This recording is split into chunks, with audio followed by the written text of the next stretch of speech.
You've tuned into The Mountain Gardener with your host, Ken Lane. Gardening can be challenging, but with these simple insider tips, you'll reap huge rewards. Now, let's tune into today's Mountain Gardener with Ken and Lisa. And we are back with Lisa Lain in the studio. She comes each week with your garden questions. Just what are people talking about out in their gardens, and can we learn something from that? So welcome to the studio, Lisa. Thank you. Yeah. How are you? I'm doing great. It's kind of nice to be off the line and in the studio. I've been on the floor, helping the crew with flowers and perennials and herbs and veggies, and they got a little overwhelmed, and so had a lot of. So the average semi will hold about 40 racks of flowers.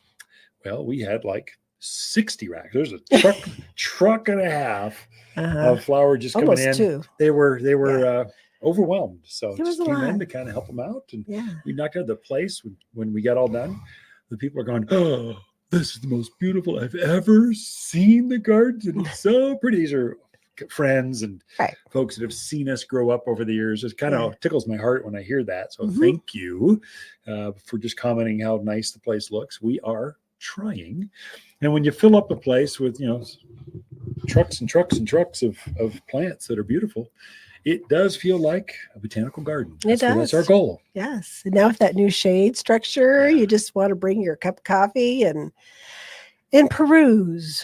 Bring your dog. Bring your cat. Someone brings their parrot. Yeah, somebody brought a parrot in the other day. It was, I forget which, I don't know, my parrots. But we kept hearing this weird noise. It's like, was there something in the parking lot? What? And it was this bird just making all kinds of interesting noises, but it was fun. Yeah. So garden questions, we should cover some gardening things for folks. What is a good one that someone might have asked? Well, see if they can stump me. I had, what was that? Earth Day, went out to Prescott Valley. I told the kids, if you can stump me, I'll give you a free flower. And they came up with some really good ones. And luckily, even if I didn't know the answer, I could bluff. You could bluff. So, yeah. Talk with confidence, look them in the eye. There you go. All right. Well, Lauren is having some raised beds made to grow mainly vegetables and a few herbs. She wants to know, how deep should the beds be made? Oh, sure. So if you do your homework, it'll say 8 inches. What I find is that's not quite deep enough. If you can go 2 blocks or an extra, 16 inches, I would say be minimum. That'll help you with your deeper rooted, bigger things. It gives you more options down the road. Plus, it raises it up a top. You're building raised beds to get rid of the crummy soil you're trying to garden in. Well, get rid of it. Don't even be tempted to go down into that junk. Just put an extra block and just an extra layer, and then fill it up with good soil. Will be the secret. So I don't know how big this thing was, but if you're doing a filler, it's a really big bed, you'll probably have a dump truck bring in soil from a rock yard.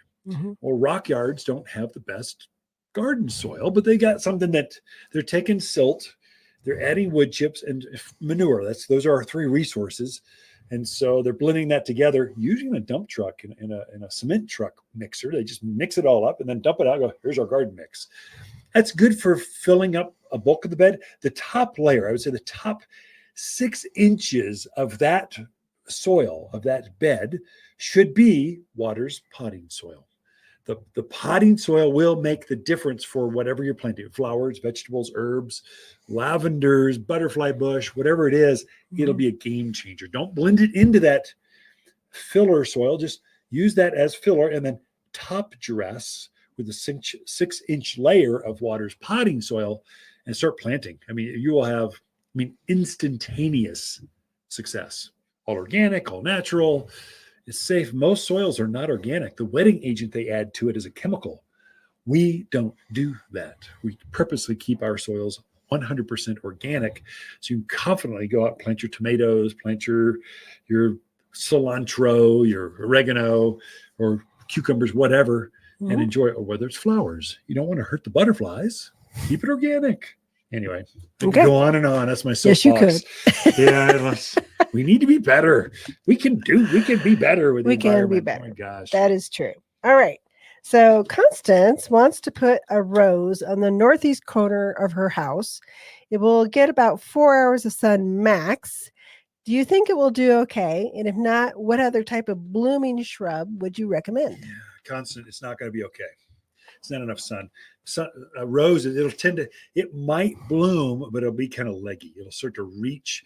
It'll grow up and reach for the sun. It'll try to get out there where the sun is. So 4 hours is not enough for a rose. You're better off with some other varieties. Roses need at least 6 hours of sun or more. And the more you give a rose, the more roses, the more flowers you get. And so 4 hours, I think, just going to be a thin, wispy. We just wouldn't be happy. So many better choices. That's a good place for hydrangeas and hollies and azaleas and weigelia and rhododendrons. And there's so many. Abelia. You can go on and on. We have an entire section. It's under a shade fabric area to keep the sun, to mitigate the sun on those plants and make sure they're happy. We have an entire section. You walk through that. There's hundreds and hundreds of plants. One of them is going to call to you going, "Nuts, take me home, plant me, enjoy me."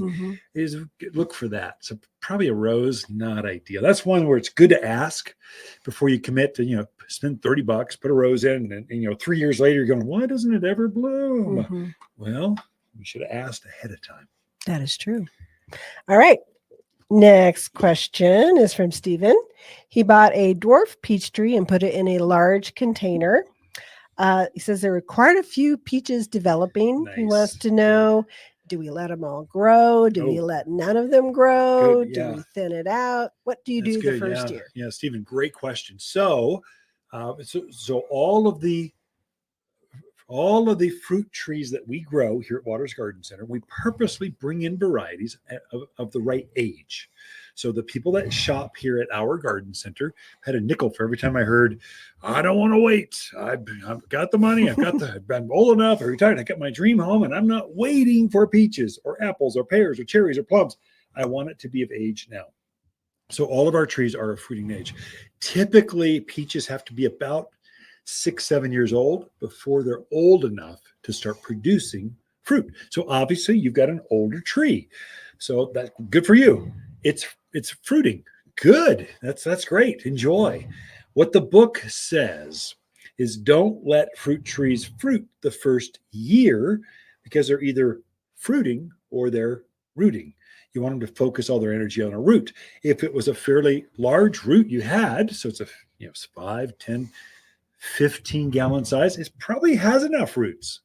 I would thin the fruit. And, I would say peaches are notorious for producing so many fruits.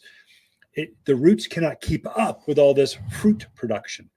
And so we tend to thumb prune or thin the fruit off of that. We'll thin it by about 50%. It's very painful, but you're taking all the weaker, competing, if in doubt, pick it out. Get it off of there and leave the strongest ones left. And so all the energy from that root will focus in on those remaining fruits. You get a nice, big, juicy, melt in your mouth peach. Oh, Stephen, you're going to be so happy. But I would say go ahead and let it fruit. Enjoy it. But I would take off probably half of all those smaller fruits. And you do it while you're kind of dime size. So they're obviously formed. And so you're just trying to thin those off real quick. It'll take you almost no time. You pick them right off. You don't need scissors or pruners. You pick them right off. And so be aggressive. It hurts most folks. It seems like gardeners don't pick enough of their fruit off. And so they're left with a whole bunch of pits and not much fruit on these plants. That's very important for plums, peaches, pears and apples are notorious for an apple will put on like a cluster of 5 apples on the end of a branch. Then the branch starts to weep and sag breaks. And it starts to break. Well, take all of them but 1 or 2 apples off of that cluster. As soon as you can see, they're forming. There's obviously 3 of those that just aren't as strong as the other 2. Take those 3 off of there. If anything's damaged at all, a blemish, take it out of there. Get it off of there. It'll be game changer. So hopefully that answered Stephen's question. Enjoy. You are going to have, sounds like an amazing peach crop. Ken and Lisa Lain, the Mountain Gardeners. We are Out of time? Waters' companion plants in May are Vining akebia, Indian hawthorn, Prescott sunshine geraniums, and purple robe locusts. Incredible long clusters of purple flowers in May that look just like wisteria flowers hanging from this local bloomer. The 8-inch fragrant flowers cover the tree profusely. Super hardy and drought tolerant with a brisk growth rate of 2 feet in 1 year. It's just the perfect backyard shade tree. You'll find the shadiest trees here at Waters Garden Center, 1815 Iron Springs Road in Prescott. For a more fruitful garden, increase success in the landscape that just feels better, then tune in daily to the Mountain Gardener podcast. Subscribe through your favorite podcast streamer or visit watersgardencenter.com. Better yet, visit me directly right here at Waters Garden Center. Thanks for tuning in.